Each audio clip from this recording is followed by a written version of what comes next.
Margaret Lane had never planned to start over at 62.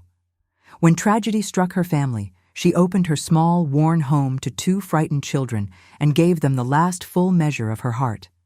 She mended clothes, helped with schoolwork, and cheered from the sidelines of soccer games, never asking for anything except the honor of being their safe place.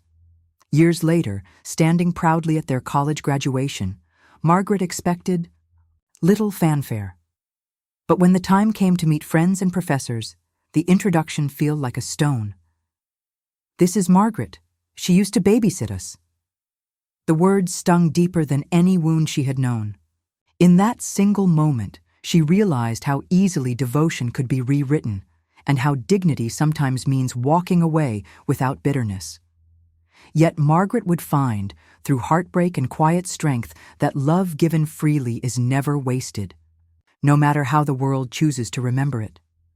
Margaret Lane had lived most of her life in the small town of Briarwood, a place where the summers smelled of sweetgrass and the winters hung heavy with the scent of wood smoke. She had never been a woman who sought the spotlight. Her life had been simple by most standards: a modest two-bedroom house on the corner of Maple Street, a tidy garden of marigolds and tomatoes out back, and a series of quiet jobs that paid enough to keep the lights on and the pantry stocked. She had married young, raised a daughter, and lived with a contentment that many mistook for smallness. Margaret knew better. Happiness, she believed, was found in the daily rituals: the folding of warm laundry, the baking of bread, the tending of things that grew under your hands and your heart. Her daughter, Rebecca, had not shared that view. Restless and spirited, Rebecca had left Briarwood the first chance she got, chasing dreams that Margaret didn't always understand, but never tried to hinder. Margaret had supported her the best she could, sending care packages, saving a little extra to help when rent was tight, and always answering the phone no matter the hour. She loved her daughter fiercely, even when she could not follow the paths she chose. When Rebecca became a mother herself, first to Caleb, then 2 years later to Emma, Margaret rejoiced.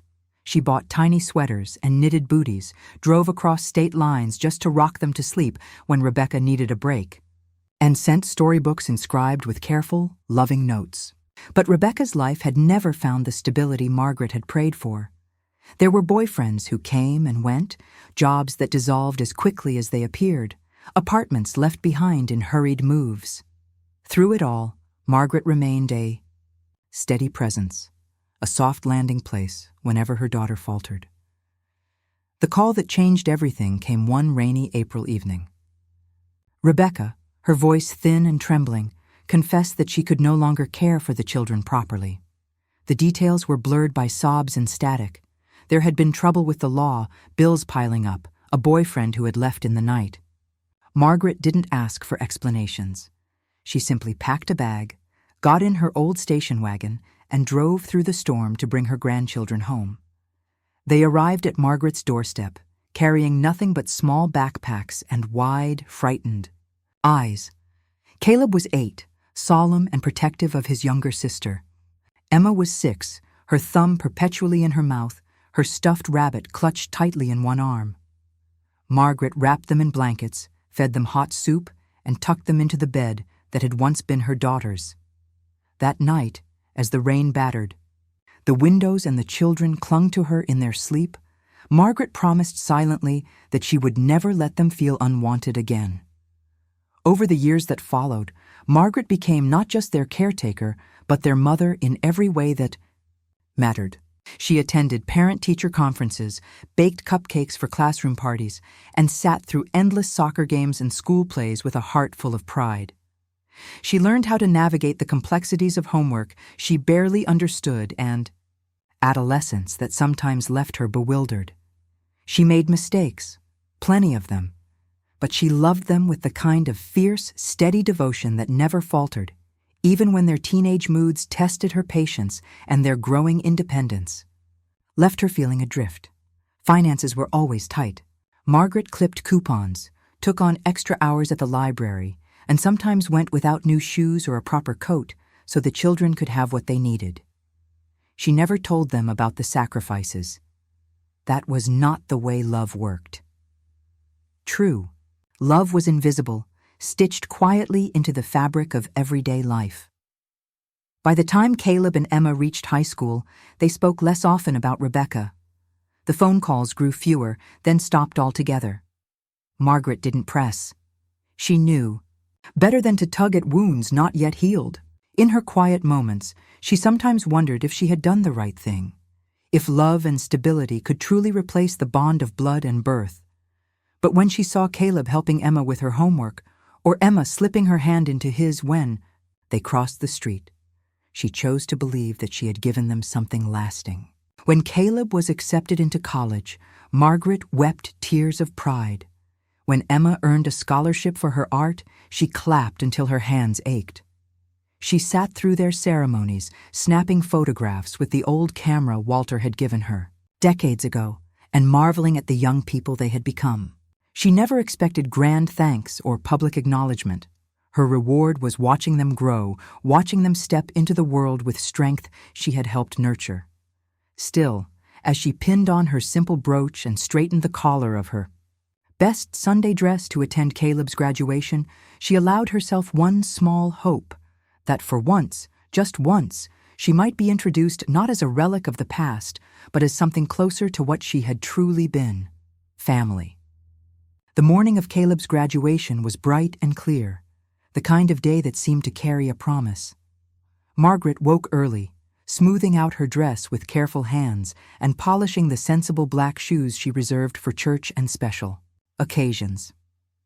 She tied her thinning gray hair into a neat bun and pinned her brooch, a small silver dove that had once belonged to her mother, to the lapel of her jacket. Looking in the mirror, she saw the lines that years of work and worry had etched into her face, but she also saw pride, deep and unshakable. Today was a day for celebration, for witnessing the fruit of seeds she had planted long ago with hope and trembling hands. The campus buzzed with excitement when she arrived, students robed in navy and gold pouring across the lawns, families clustering together, laughing and taking photographs. Margaret found her seat among a sea of proud relatives and friends, her heart swelling as the procession began. When Caleb's name was called and he crossed the stage with a confident stride, she clapped until her palms stung, tears blurring her vision. He looked so sure of himself, so ready to take on the world. Beside him, Emma cheered wildly, her small frame bouncing with excitement. Margaret smiled through her tears. They had made it. Against all odds, they had made it. After the ceremony, the crowd spilled onto the lawns, a colorful, noisy celebration of futures just beginning. Margaret hung back slightly, content to watch, not needing to push her way forward. Caleb found her soon enough, grinning wide, his diploma clutched proudly. In one hand, Emma was right behind him, breathless with excitement. "Margaret, there you are!" Caleb called out, waving her over. She stepped forward, reaching up to straighten the crooked edge of his cap, laughing as she brushed a stubborn lock of hair from his forehead. He hugged her briefly, a quick, almost distracted squeeze, before pulling her toward a cluster of students and parents nearby. "This is Margaret," Caleb said, smiling at the small group. "She used to babysit us when we were little." The words landed with a soft, shattering finality. Margaret froze for a moment, the smile still fixed on her face. Babysitter. A word that stripped away years of sleepless nights, scraped knees kissed better, math homework sweated over, prayers whispered late into the night. Babysitter. As if she had simply been a fixture of convenience, a paid presence rather than the woman who had sacrificed her twilight years to raise them, love them, shelter them from the storms of life. No one in the group noticed her hesitation. They smiled politely, murmured greetings, and quickly turned their attention back to Caleb and Emma, peppering them with questions about their future plans. Margaret stood there for a moment longer, feeling oddly adrift, before stepping back, quietly, allowing the tide of laughter and congratulations to carry on without her. She found a bench a little ways off, shaded by a spreading oak tree, and sat down, folding her hands carefully in her lap. She watched the crowds from a distance, her heart aching with a hollow, dull pain. She thought back to all the years she had spent nurturing Caleb and Emma, not because she had been obligated, but because she had chosen them, again and again, even when the choice cost her more than anyone knew. She had been their anchor, their shelter, their unwavering support. But standing there under the wide open sky, it was clear that in their story, the story they now told to the world, she was only a footnote, a babysitter. Margaret stayed until the shadows grew long and the crowds began to thin. She watched as Caleb and Emma posed for photographs with their friends, their arms slung casually around each other's shoulders, their laughter bright and easy. She did not interrupt, did not call out to remind them she was still there. She had always believed that love meant putting others first, even when it hurt. But as she sat there, a small seed of understanding took root deep within her heart. Perhaps love was also knowing when to let go. When Caleb and Emma finally remembered her, rushing over with apologies and hurried promises to catch up later at dinner, Margaret smiled warmly and waved them off. She stood up, smoothed her skirt, and walked slowly back to her car, her steps steady, her heart heavier than it had been in years. She drove home through the fading light, past fields heavy with the first blush of summer, her mind turning over the truth she could no longer ignore. She had given them everything, and now it was time, maybe past time, to give something back to herself. The days after the graduation passed slowly, heavy with a silence Margaret could not shake. Caleb and Emma had promised to visit before, leaving town for their new lives, Caleb heading to a new job in the city, Emma preparing for a summer art program abroad, but the days slipped by without a knock at the door, without a phone call or even a hurried message. Margaret sat on her porch in the cool mornings and watched the empty street, telling herself they were busy, telling herself it didn't matter, even as each passing hour carved deeper into the quiet ache inside her. In her small kitchen, Margaret busied herself with old habits, baking loaves of bread that went uneaten, setting extra places at the table out of stubborn hope. She swept the porch, mended old linens, tended to her marigolds, all while carrying the sharp, growing awareness that the children she had poured her life into were slipping away, not with anger or malice, but with the slow, careless erosion of priorities that life sometimes brings. It wasn't hatred, it was forgetting. And somehow that forgetting cut deeper. One evening, Margaret received a card in the mail, an official, impersonal thank you note printed with a pre-written message, and a brief scribble from Caleb and Emma at the bottom. "Thanks for everything. We'll keep in touch." No mention of love. No memory of the years that stretched between scraped knees and college applications. Just a polite acknowledgement, the kind you might send to a distant neighbor or a passing acquaintance. Margaret turned the card over in her hands for a long time before placing it on the mantel, next to the photographs she had taken herself over the years. Caleb at 8, grinning with a missing front tooth. Emma in her homemade Halloween costume, both of them on the front steps with arms slung around each other, laughing under a cloudless sky. They had been her whole world, and now they belonged to a world that had no space for her beyond polite gratitude. She told herself to be proud. She told herself that this was success, that raising children to become independent meant letting them step out of your shadow. And part of her believed it, but another part, a tender, wounded part, mourned the erasure of all that had been given, without question, without limits. A week later, Margaret's neighbor, Mrs. Peterson, stopped by with a basket of fresh strawberries from her garden. They chatted about the weather, about town gossip, about the slow onset of summer, until Mrs. Peterson, lowering her voice slightly, asked, "Did you hear Caleb and Emma had a going-away party last weekend? Big send-off." Half the town was there. Margaret felt the words settle like stones in her chest. She smiled, careful not to let the pain show. "No, I hadn't heard," she said, her voice steady, betraying nothing. "Well," Mrs. Peterson continued, oblivious to the hurt she had uncovered, "I'm sure they were just so busy. You know how young people are." Margaret nodded politely and wished her neighbor a good afternoon. When the door closed behind her, Margaret leaned against it for a moment, her head bowed, her hands trembling slightly. She thought she had steeled herself for this, thought she had accepted her place at the margins of their new, shining lives. But the knowledge that they had celebrated their departure without her, had marked this new beginning without the woman who had carried them through so many endings, broke something deep inside her. That night, Margaret sat at her kitchen table, the soft ticking of the clock the only sound in the room. She opened a blank notebook, the one she had kept tucked away for years, always too busy to fill. On the first page, she wrote a single sentence: "My life is still mine."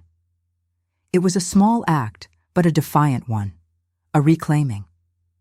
In the weeks that followed, she began to write more, memories of her own childhood, stories of her time with Walter, the dreams she had set aside for so long she had almost forgotten them. She walked through the town square with her head a little higher, browsed the library's travel section, and let herself imagine days filled not with waiting, but with discovery. She started attending a gardening club at the local community center, a place filled with laughter and dirt-streaked hands, where no one asked her to explain who she was or who she was supposed to be. She bought herself a new set of paints and brushes, something she hadn't done since high school, and spent long afternoons under the sun sketching the trees, the fields, the old brick buildings of Briarwood. Each small act stitched her back, together, thread by quiet thread. She understood now that she could not erase the hurt, nor could she change the stories Caleb and Emma told about her place in their lives. But she could choose the story she told herself. She could choose to be the heroine of her own days, the tender keeper of her own history. And for the first time in a long while, Margaret Lane began to believe that her best years were not behind her, but unfolding, still waiting, still filled with promise, still utterly, gloriously hers. Margaret had always believed herself to be a practical woman, grounded and sensible. She faced hardship with a kind of quiet determination that rarely allowed room for self-pity. Yet now, in the long stretch of summer afternoons, when the heat pressed against the windows and the garden, wilted under the relentless sun, Margaret found herself grappling with emotions she could not easily name or tame. She moved through her days with the same diligence as always, tending the garden, reading on the porch, baking pies for the church fundraiser, but beneath the familiar rhythm, a slow, aching grief pulsed steadily. It was a grief not just for Caleb and Emma, but for the years she had given so completely, for the sacrifices made invisible, for the chapters of her life that seemed to have been written in ink no one else cared to read. The human heart, she realized, was not a ledger to be balanced. Love given freely was not an investment seeking return. But even so, some part of her had hoped to be remembered, hoped to be acknowledged, not with grand gestures, but with the simple truth of being seen. That hope had been her silent companion through lonely nights and long workdays, through birthday parties she planned, and homework assignments she stayed up late helping them finish. Hope had fueled her sacrifices. And now, as the reality settled deep into her bones, she mourned not just the lack of gratitude, but the loss of that lifelong hope itself. She began spending more time at the community center, drawn to the simple camaraderie of others who carried their own quiet burdens. There were women there who had lost children, men who had outlived their wives, young mothers trying to rebuild, lives after bruised beginnings. Among them, Margaret felt less alone, her grief no longer an invisible weight, but part of a larger, shared understanding. She found particular comfort in an older gentleman named Harold, a widower who tended the rose bushes out front with a patience Margaret admired. They often sat together after meetings, swapping stories of gardens and grandchildren, finding in each other a kind of gentle solidarity. One evening, as they watched the sun slip behind the church steeple, Harold spoke words that Margaret had not realized she needed to hear. "You know," he said, plucking at a loose thread on his sleeve.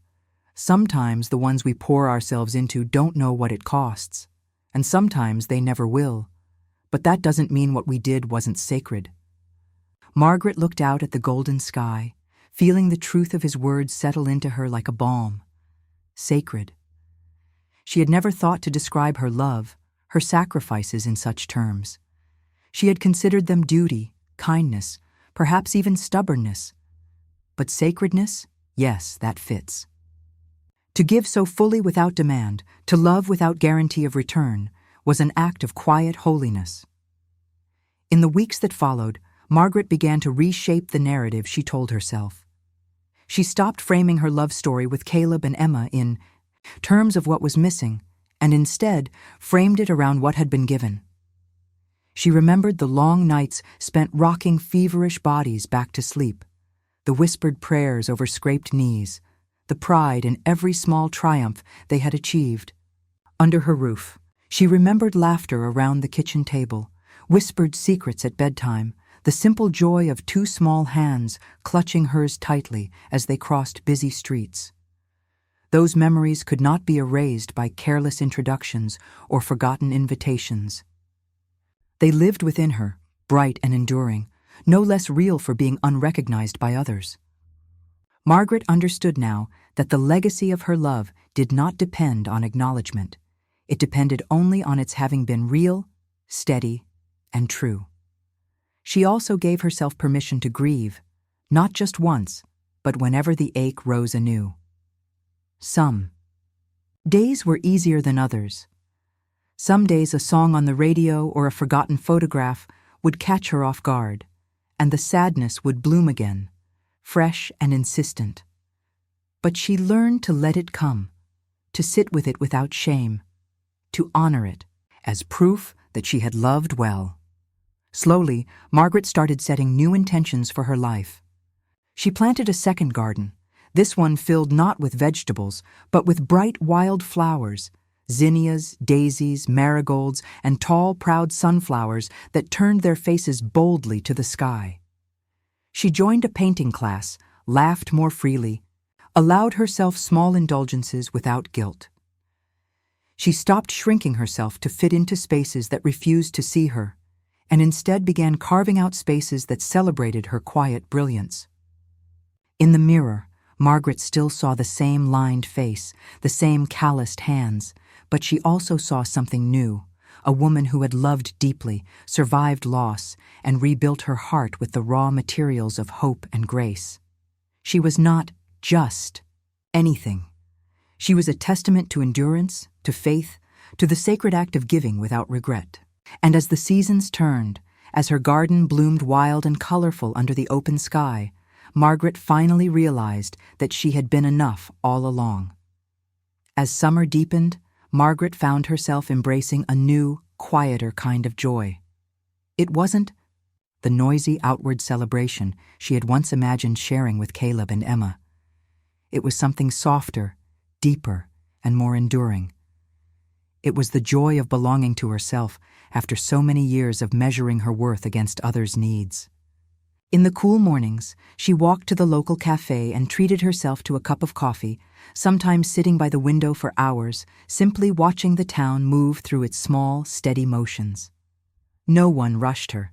No one expected her to be anyone but herself.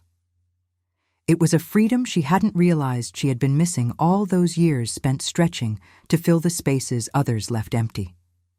She deepened her friendships at the community center, where she became a quiet but steady fixture. People looked for her advice about plants, recipes, or the stubbornness of old kitchen appliances. They appreciated her not for what she could give them materially, but for her steady presence, her quiet humor, and the way she listened without judgment. Margaret learned to laugh again, not the small, polite laughs of keeping up appearances, but the full, hearty laughter that warmed her from the inside out. One Saturday, Harold invited her to help with the town's garden festival. Margaret hesitated at first, instinctively wary of standing in the middle of another celebration that might remind her of what she had lost. But something inside her, a growing courage, nudged her forward. She said yes. The day of the festival arrived bright and clear, and Margaret found herself bustling among tables laden with pies and preserves, chatting with neighbors, arranging flowers, and judging the children's vegetable-growing contest with a smile. It was simple, it was real, and it was hers. As she handed out ribbons and congratulated the children on their prize-winning sunflowers and giant pumpkins, Margaret caught glimpses of herself in the reflective windows of the town hall. She saw a woman who had survived sorrow and chosen joy. She saw a woman standing firmly in her own life, no longer defined by who had walked away, but by what she continued to build with her own 2 hands.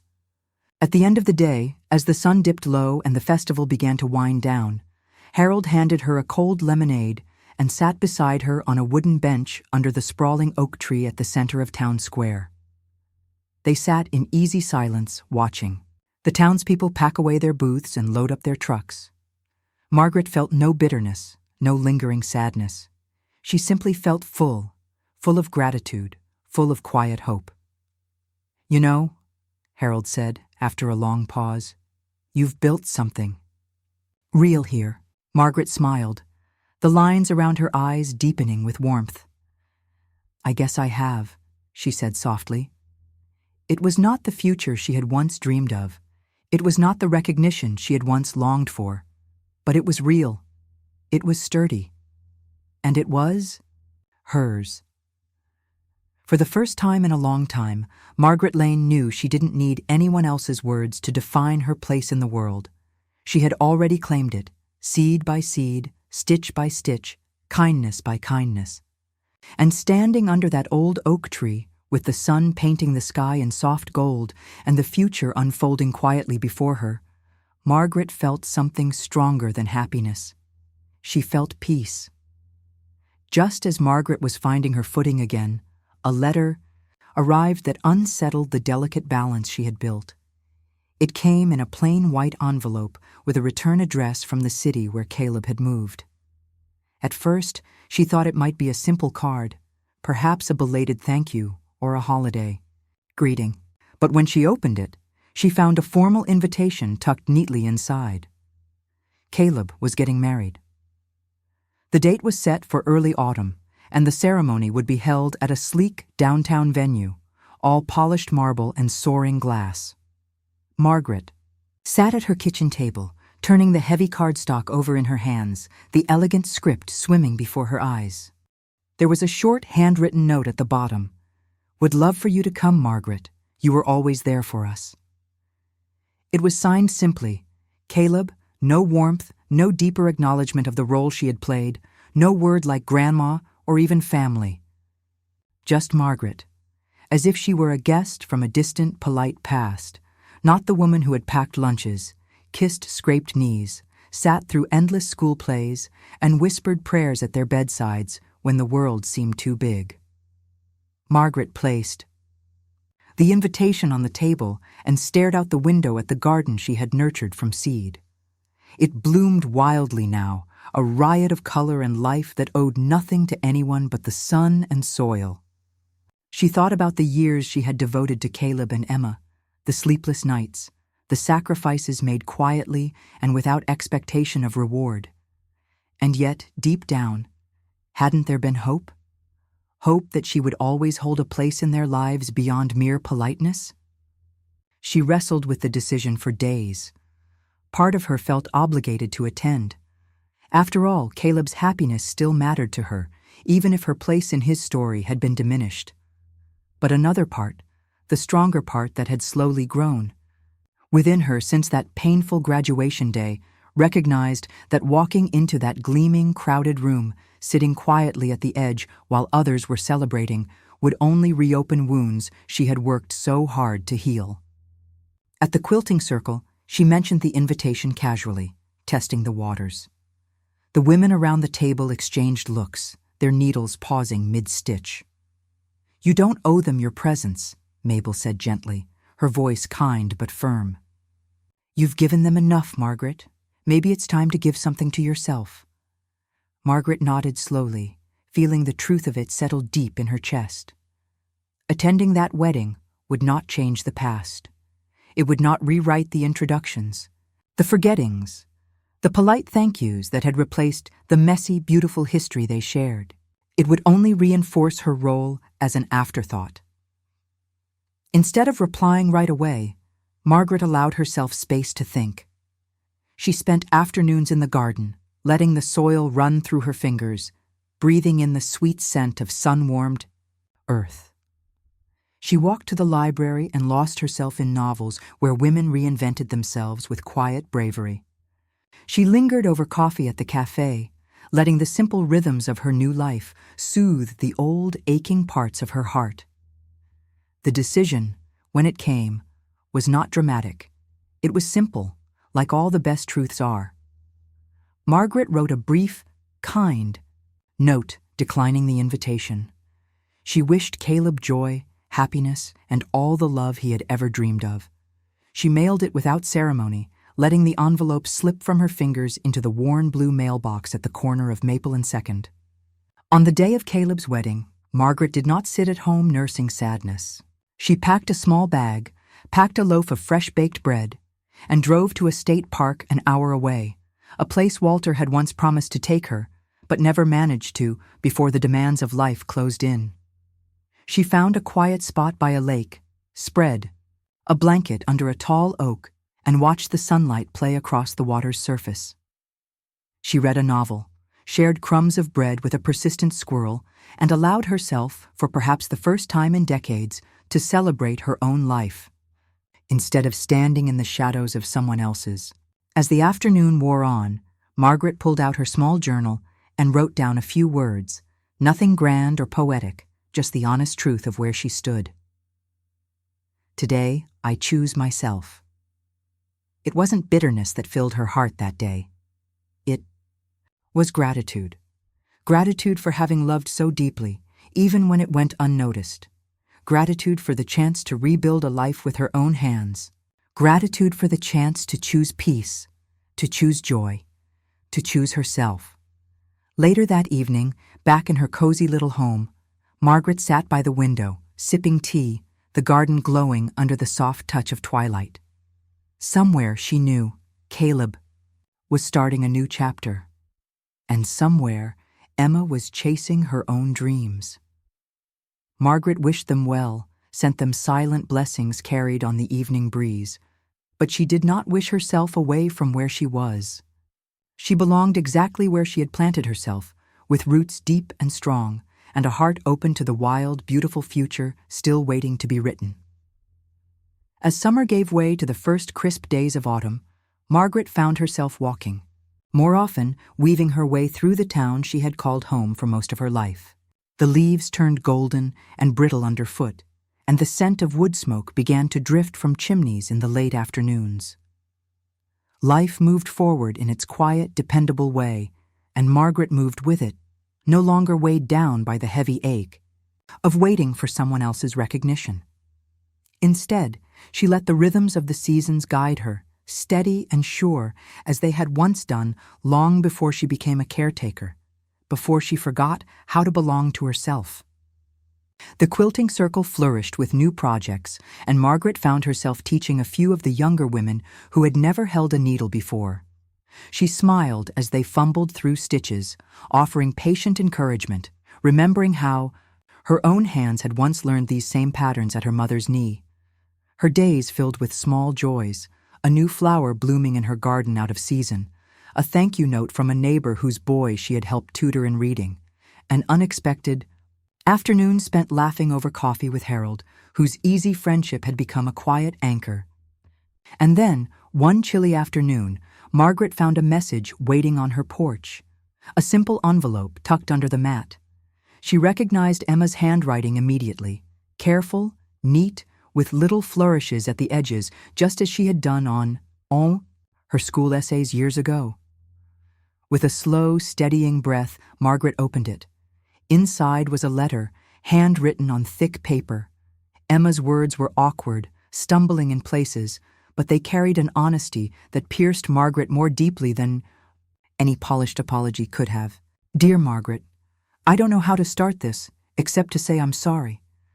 I think I always knew how much you gave us, but maybe I didn't understand it the way I should have. Not until now. Moving away, starting my own life, it made me realize how much you filled the spaces no one else did. You weren't just there. You were everything when everything else fell apart. I guess sometimes we're too young, too stupid, or too busy to see the whole story. But I see it now. I see you. I hope it's not too late to tell you that you were never just the babysitter. You were and are family. You always will be. I love you. I'm sorry I didn't say it enough. Love, Emma. Margaret sat on the porch step for a long time after reading the letter, the cool breeze lifting the edges of the paper in her trembling hands. She pressed it to her chest, closing her eyes against the sudden wash of emotion. The letter did not erase the past. It did not undo the hurt. But it reached into the tender space that Margaret had thought was closed forever and offered something rare, a chance to heal, to acknowledge that love, once given, was never truly lost, even if it sometimes took a long, winding road to be returned. She did not rush to respond. She let herself sit with the gift of the letter, letting it settle into her heart on its own terms. Healing, she had learned, did not happen in grand declarations or sudden revelations. It happened quietly, like the slow turning of seasons, like a garden growing back after a hard winter. That weekend, Margaret pulled out a stack of old photographs she had tucked away in a cedar box. Pictures of Caleb and Emma in every stage of growing up, of messy birthday parties, school concerts, Saturday afternoons in the backyard. She smiled through tears as she sorted them, choosing a few to frame, not to display for visitors but for herself, to remind her of the good she had given and the good that still remained. When Sunday morning came, Margaret went to the little church at the end of Maple Street, a place she hadn't entered in years. She sat in a back pew, the hymns rising like smoke to the rafters, and bowed her head in quiet thanks, not for perfection, not for erasure of pain, but for the gift of having loved, of having lived with such full-hearted purpose. As she walked home afterward, the sun warmed her back, and a gust of wind sent a scatter of golden leaves tumbling down the sidewalk. Margaret lifted her face to the sky, feeling the crisp air fill her lungs. She had spent so long believing her love had been invisible, wasted, forgotten. But now she understood. True love, steady, sacrificial, unconditional, left traces deeper than memory. It built foundations unseen, carrying forward into lives and futures she might never fully witness, but which would always bear the shape of her care. Margaret Lane, who had raised 2 children as her own, who had survived forgetting and dismissal, now stood rooted in a deeper truth. She had been and always would be enough. In the weeks that followed, Margaret felt something shift inside her, something subtle yet profound. The days still passed with their quiet routines, the early morning walks, the quilting circle meetings, the tending of her small, defiant garden. But there was a new ease in her steps, a lightness she hadn't carried for many years. It wasn't just Emma's letter that had stirred it. It was the culmination of all the small, faithful choices Margaret had made to keep living with grace, even when her heart was heavy. Emma called one Sunday afternoon, her voice trembling, slightly with nerves. She spoke about her new art project, about the way she had found herself thinking back to childhood moments she hadn't appreciated fully at the time. Margaret listened patiently, smiling to herself as Emma stumbled through apologies she didn't quite know how to shape. It wasn't perfect. It didn't need to be. Margaret forgave without needing every wound named, without needing full understanding. Love had taught her that sometimes forgiveness was more for the giver than the receiver, a balm for the soul, a way of choosing peace over bitterness. A few weeks later, a small envelope arrived, addressed in Caleb's familiar handwriting. Inside was a simple photograph, Caleb and Emma standing in front of their new apartment building, arms wrapped around each other, grinning at the camera. On the back was a short note. "We wouldn't be here without you. Thank you, Margaret. We love you.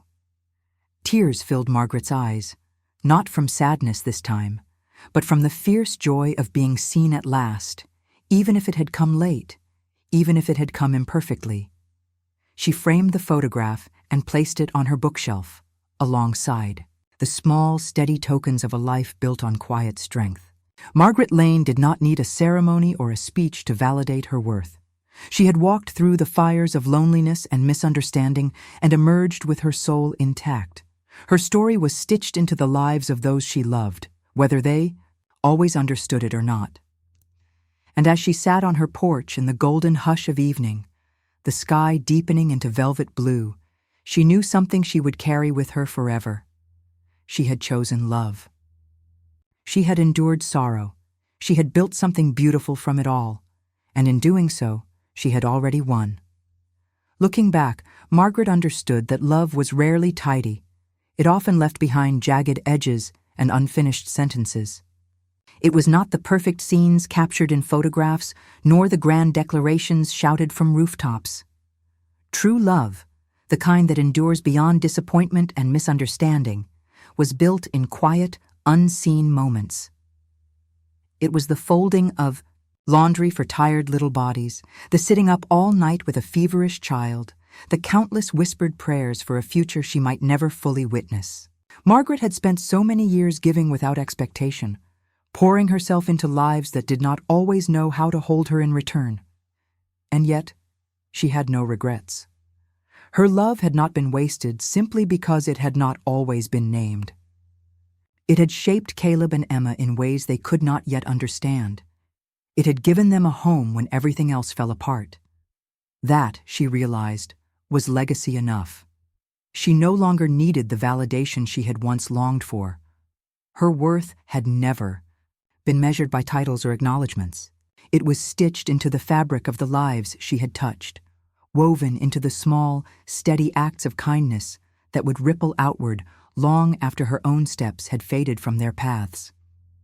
As the days grew shorter and the first hints of winter whispered through the trees, Margaret sat by her window, a book resting on her lap, a cup of tea cooling beside her. She watched the world outside, the golden leaves tumbling through the air like tiny promises, and smiled. Not because everything had been made perfect, but because she had found peace within herself, the only place it had ever truly needed to be. In the end, Margaret knew this simple truth. To love greatly is to risk being forgotten. But to love anyway, that is where real grace is found. If Margaret's journey touched your heart, share this story with someone who believes that true love is measured not by titles, but by quiet sacrifices and steadfast devotion. Subscribe for more heartfelt stories that honor resilience, dignity, and the quiet heroes who shape our lives without ever asking for applause. Thank you for being part of a community that sees the beauty in silent strength, the grace in forgiveness, and the triumph of a life well lived.